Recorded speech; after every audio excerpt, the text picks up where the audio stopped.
저는 지난 주일에 예수님을 따르다가 일어났던 일 첫 번째 시간으로 제자들이 예수님 우리에게 기도를 가르쳐 주시옵소서라고 질문했던 이야기를 가지고 설교했습니다.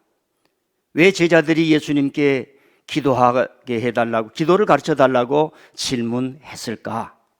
예수님은 그렇게 질문한 제자들에게 기도를 가르쳐 준 것이 아니라 이러이러한 기도를 하지 말라고 브레이크를 먼저 걸었다는 말씀을 전했습니다. 그리고 주기도문을 가르쳐 주셨는데 너희들은 이제 하나님을 우리의 아버지, 너희들의 아버지, 하늘에 계신 그 하나님을 우리의 아버지라고 부르면서 기도하라 라면서 당시에 하나님을 독점하고 자신들처럼 믿지 않는 사람들을 보면서 비신앙이라고 생각했던 그 하나님을 찾아주었다는 얘기를 드렸습니다. 오늘 이 시간에는 예수님을 따르면서 일어났던 일 두 번째 시간으로 제자들이 예수님의 기도에 직면했던 이야기에 대해서 말씀을 드리고자 합니다. 예수님의 기도는 제자들에게 일생 동안 어마어마한 영향을 미쳤습니다. 그래서 우리가 성경을 보면서 예수님의 기도를 깊이 살펴볼 필요가 있습니다. 오늘 광야에서의 기도도 마찬가지지만 간략하게 예수님의 기도를 몇 가지만 뽑아서 우리가 알아보면은 오늘 읽은 말씀처럼 예수님은 공생의 시작 전에 광야에 나가서 40일을 줄이면서 기도하셨습니다. 두 번째로는 기적을 행하고 죽은 사람을 살릴 때 수많은 사람들이 밀려와서 저에게도 은혜를 주십시오. 저를 고쳐주십시오.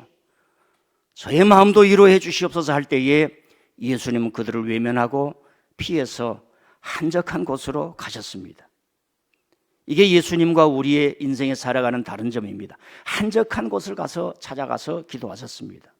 어느 때는 주님 앞에 직면하면서 어떻게 해야 이 하나님 나라를 향할 수 있을 것인가? 나에게 동료가 필요하고 동지가 필요하고 제자가 필요하고 함께할 동역자, 사역자가 필요하다면서 제자들을 선정할 때에 산으로 가셔서 밤이 맞도록 기도하셨다는 내용이 있습니다. 그뿐만이 아니라 죽은 자를 살리고 기적을 행하시고 병을 고치고 오병이어를 행하실 때마다 하나님께 간절히 기도했습니다.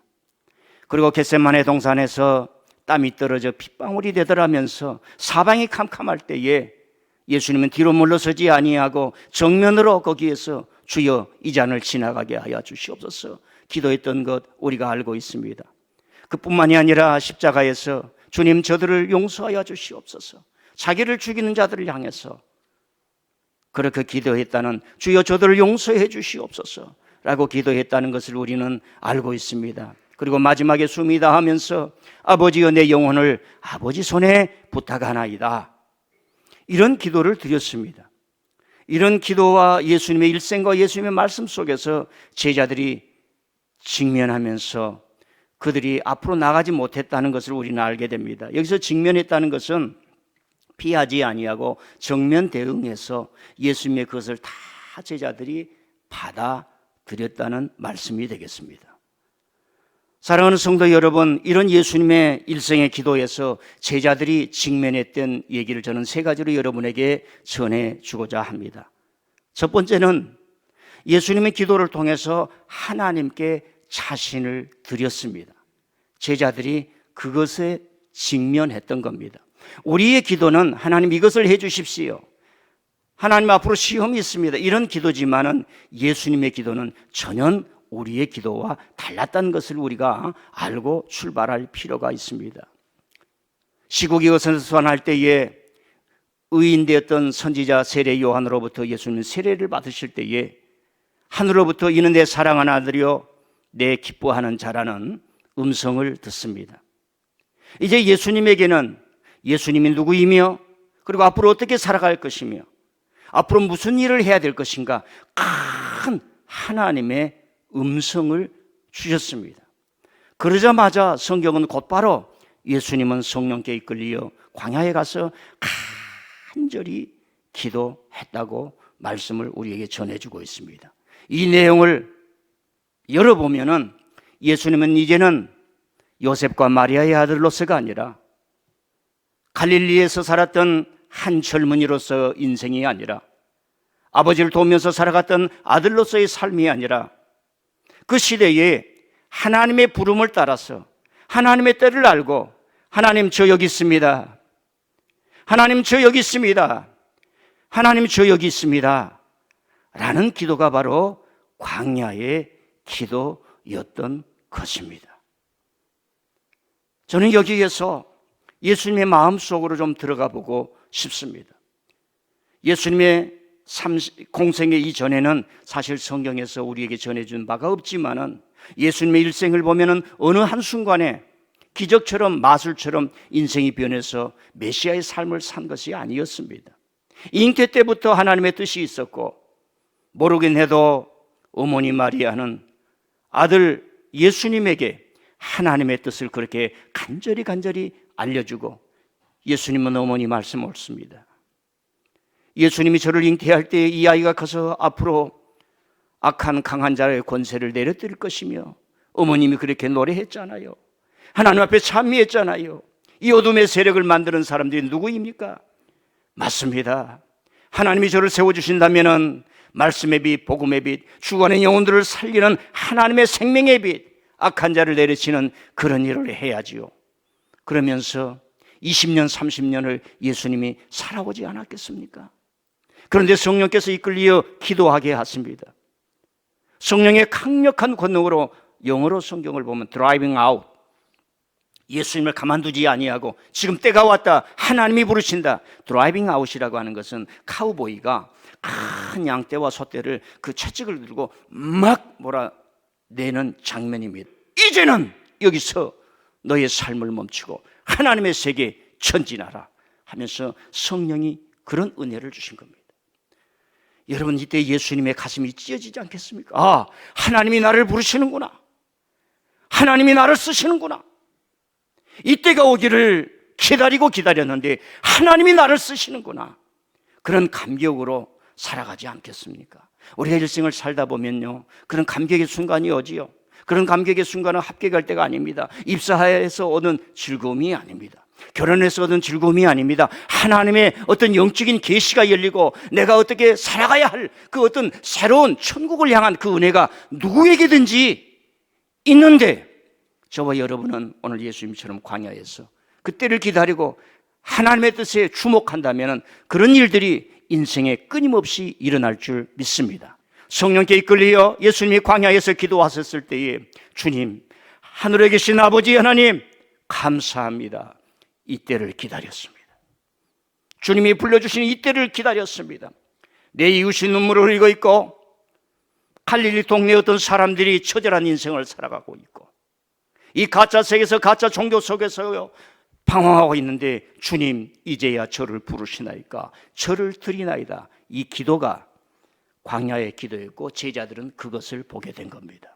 두 번째로는 제자들이 예수님의 기도 속에서 직면했던 것은 피할 수 없었고, 그 다음에 맞닥뜨렸던 것은 예수님의 기도 속에서 예수님은 마귀의 시험을 이기고 그 다음에 마귀의 유혹을 이기고 성령과 능력이 쏟아지는 것을 보았습니다. 그전에는 종교적 의례 행위를 보았지만 하나님의 능력과 불의 권세가 나타난 것을 보지 못했는데 예수님의 기도를 통해서, 기도하신 예수님의 사역을 통해서 성령의 권능과 능력이 나타난 것을 제자들이 목도했던 것입니다.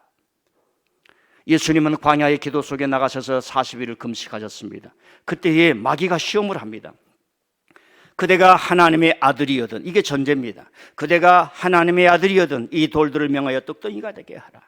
그대가 하나님의 아들이거든 성령 꼭대기에 올라가 뛰어내려 보라. 천사가 너를 받들어 주리라. 그대가 하나님의 아들이거든 천하만국을 보여주면서 내게 절하면 이 천하만국을 다 내게 보여주리라. 이렇게 시험을 했습니다.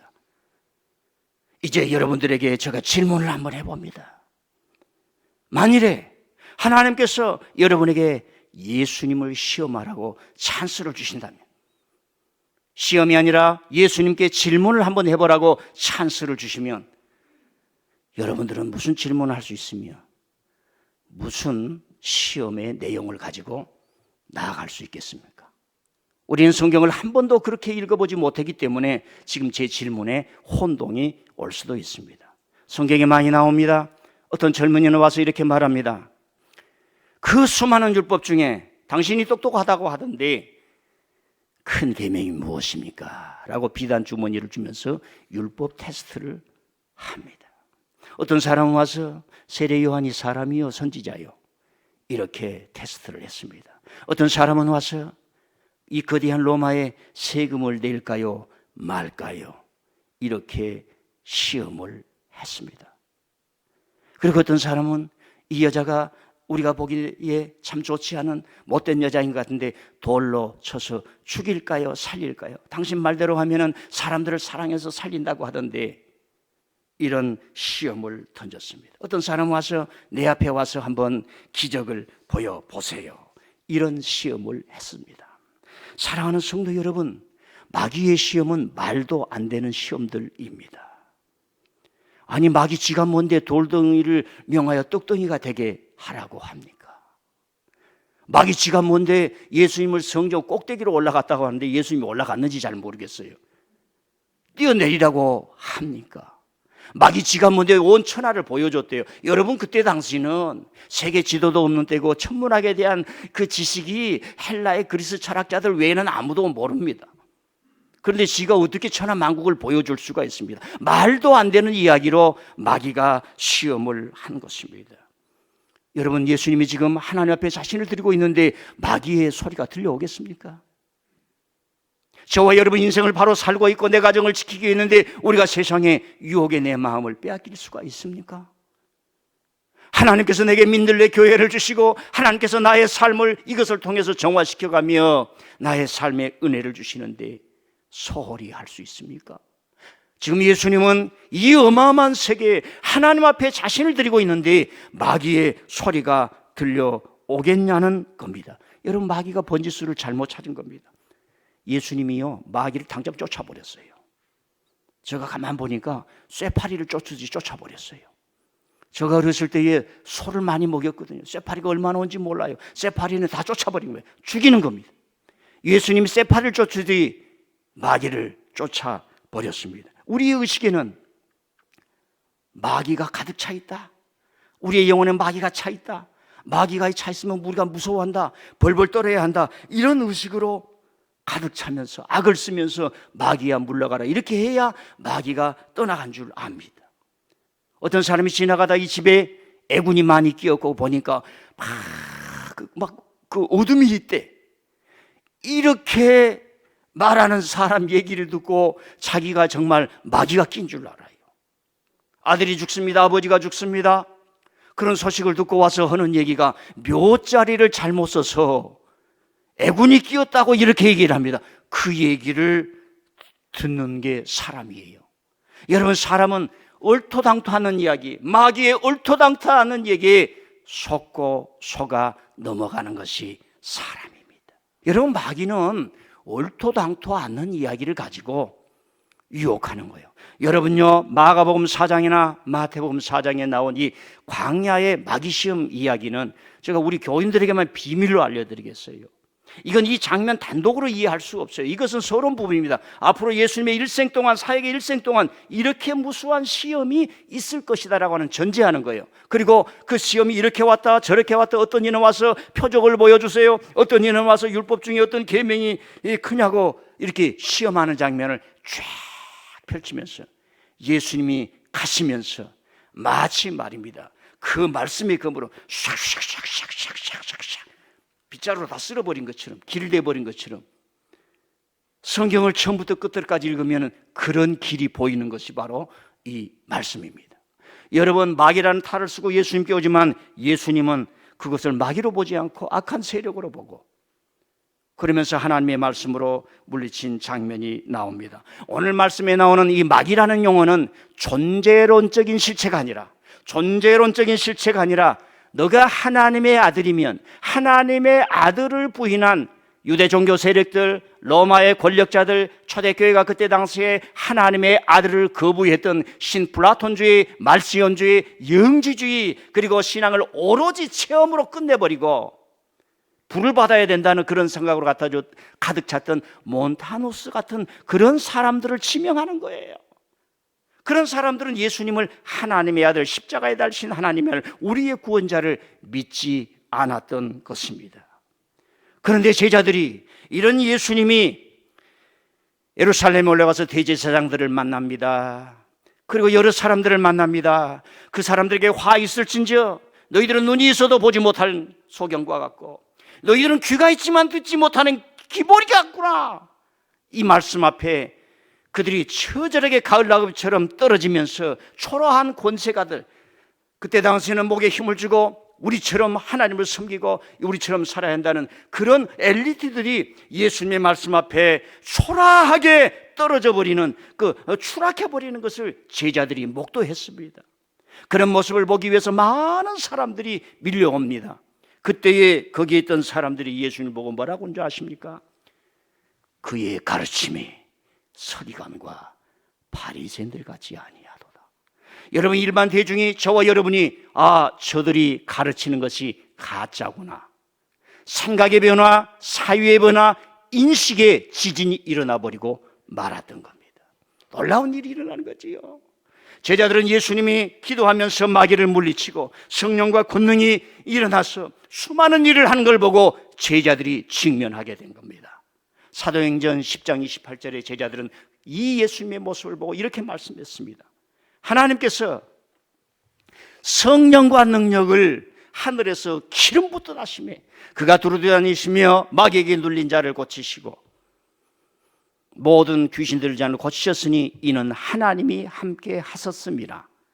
여기서 제가 하나의 깊은 신학적인 얘기를 좀 드리고 싶은 것 중에 하나가 뭐냐면, 예수님의 기도는 우리와 좀 차원이 다릅니다. 예수님은 성자 하나님으로서 성부 하나님과 친밀해지는 기도예요. 그래서 예수님은 뭘 해주십시오, 뭘 해주십시오, 자기 소원 성취가 아니라 하나님이 행하심에 자신을 드릴 때마다 하늘로부터 성령의 권능이 나타나고 능력이 나타나고 하나님의 일을 해가고 마지막에는 능력을 행하는 것이 아니라 구원자로서 보혈을 흘려야 하는 그 자리까지 하나님이 인도하신 겁니다. 이 장면을 보았던 제자들이 훗날 초대교회를 일컫는데 구제를 하는데 많이 좋냐 안 좋냐, 누구 빠졌냐 안 빠졌냐, 이런 일로 교회가 시끄러울 때 성령과 지혜가 충만하고 칭찬받는 사람 7을 택하라. 우리는 오로지 기도하는 일과 말씀 전하는 일에 충실하리라. 우리는 오로지 기도하는 일과, 이런 용어는 예수님의 일생의 기도와 예수님의 기도를 통해서 하나님이 함께 하심과 성령의 권능과 능력이 나타나는 그런 것들을 제자들이 목도하고 직면했기 때문에 그 자리에서 나온 것입니다. 사랑하는 성도 여러분, 마귀는요 아무것도 아닌 일 가지고 우리를 속고 속입니다. 하나님의 뜻을 이루어 달라고 기도하십시오. 하나님의 나라와 의를 구하는 기도를 여러분 먼저 하실 수 있기를 바랍니다. 세 번째로는 이 제자들이 직면한 것이 뭐였냐, 예수님의 겟세마네 기도에 직면했다는 것이죠. 겟세마네 기도는 예루살렘 적진의 한복판에서, 저와 여러분이 알다시피 예수님의 갈 길이 없습니다. 길이 없습니다. 빛이 없습니다. 죽음의 사방이 캄캄합니다. 그 시간에는 능력도 권능도 아무것도 소용이 없습니다. 나서로야 죽은 자 가운데서 일어나라 라고 하는 그 능력이 필요한 시간이 아닙니다. 예수님께서 아버지의 이 잔을 지나가게 하여 주시옵소서, 나의 원대로 되지 말고 아버지의 원대로 되기를 원하나이다, 간절히 기도합니다. 제자들이 자고 있습니다. 시험에 깨어 있지 않도록 기도하자. 가서 기도합니다. 이렇게 3번 예수님께서 더욱 간절히 기도하고 힘써 기도하니 땀이 떨어져 땅바닥에 핏방울처럼 되더라. 우리가 언어로 읽지 말고 한번 우리 체험으로 한번 읽어보십시다. 내 심장을 갈갈이 찢어놓고 아버지 모든 것을 내려놓고 기도했던 여러분, 그런 시절이 있습니까?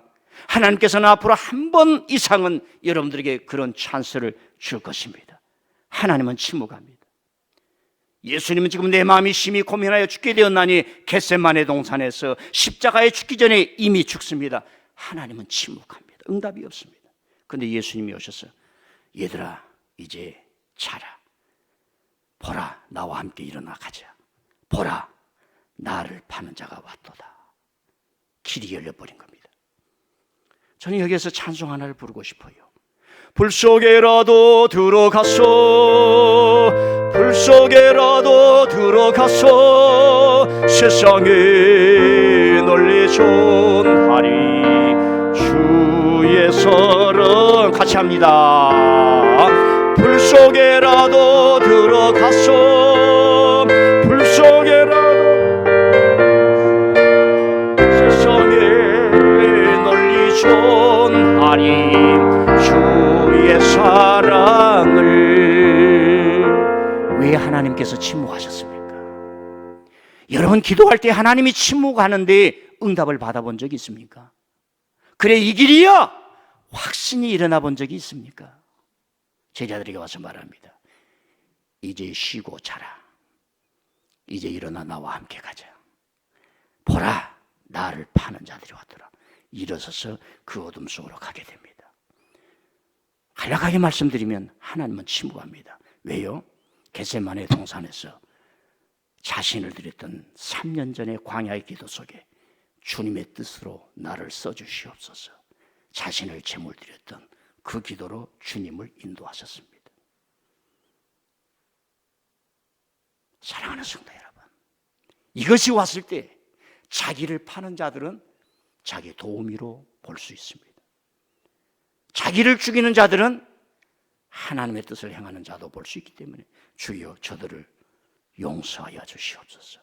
제자들은 많은 기도에 실패했습니다.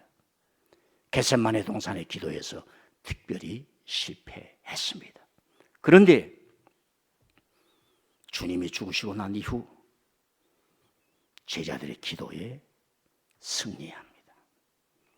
예수님이 자신을 죽인 적진 예루살렘을 떠나지 않았듯이 적진 한복판인 예루살렘에 한 다락방을 빌려서 거기에서 제자들을 중심해서 모이니 120명들이 모입니다. 거기에서 주여 자신들을 예수님처럼 드리는 기도를 합니다. 우리의 스승이 떠난 이곳을 벗어날 수가 없습니다. 약속한 능력과 권능을 우리 예수님에게 주었듯이 우리에게 주옵소서. 그래서 불을 받고 그 적진 한복판에서 성령과 능력을 받아 예루살렘을 변화시키는 그 지진이 일어났던 것을 우리는 알 수가 있습니다. 저는 오늘 여러분들에게 예수님을 따르며 일어났던 일, 예수님의 기도에 직면한 제자들이라는 제목으로 말씀을 드렸습니다. 저는 여러분에게 이런 제언을 하고 싶습니다. 신앙을 소비하지 마십시오. 쇼핑하지 마십시오. 이걸 멈추고 제자들이 제자 될 수 있었던 것처럼 예수님의 기도에 직면해 보십시다. 코로나 시대는 하나님이 우리를 부르는 시대입니다. 작년에는 코로나의 뉴스가 왔을 때 우리는 두려워했습니다. 2년이 지나고 사람들은 두려워하지 아니하고 어떻게 살 것인가? 이 의미가 무엇인가? 앞으로 이 지구는 어떻게 될 것인가? 철학을 생각하게 되었고 신앙을 생각하며 지금 주께로 돌아오고 있습니다. 여러분, 마귀의 가짜에서 자유하시길 바랍니다. 가짜 종교에서 자유하시길 바랍니다. 통일교, 하나님의 교회, 그리고 또 뭐요? 신천지, 또 뭐요? 여호와의 증인, 이 마귀의 말도 안 되는 것에서 여러분 자유해야 합니다. 왜 자유하지 못합니까? 하나님 안에서 바른 진리를 우리가 갖지 못했고 내 마음속에 마귀에게 그래 쏙 하는 것들이 우리 속에 있기 때문에 그렇습니다. 여러분, 광야에서 마귀가 떠나는 모습이 보이지 않습니까? 쇠파리 쫓듯이 쫓아버리면 돼요. 여러분, 겟세마네 동산에서 일어나 나와 함께 가자. 보라, 나를 파는 자들이 왔도다. 하나님과 친밀해지면 여러분을 죽이는 그 어떤 어둠도 오히려 갈 수 있는 징검다리가 될 수 있습니다. 이 예수님의 기도가 저와 여러분의 기도의 스위치를 쫙 올려서 금주부터 기도의 불이 붙기를 바랍니다.